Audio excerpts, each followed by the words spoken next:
এই দেখুন বন্ধুরা, দুর্গার রং শুরু হয়ে গেছে। এই দেখছেন গণেশ এবং পাশেই আছে লক্ষ্মী। এ দেখুন গণেশ এবং এ দেখুন প্যাঁচা এবং এই যে লক্ষ্মী এবং এই যে একটি ছোট অসুর, এ দেখুন, এবং তার উপরেই আছে সিংহ। সিংহটি অসুরটিকে ধরে রেখেছে এবং পাশে মশার মাথাটা রাখা হয়েছে এবং এই দেখুন অসুর। দেখুন অসুরের পায়ে কিভাবে সাপটা জড়িয়ে আছে।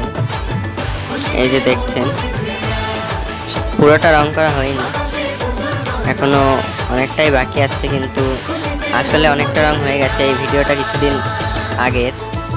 এই যে দেখুন সরস্বতী এবং এই যে কার্তিক। এই যে দেখুন কার্তিকের নিচে এই যে ময়ূরটি দেখুন এবং সামনেই রয়েছে হাঁস।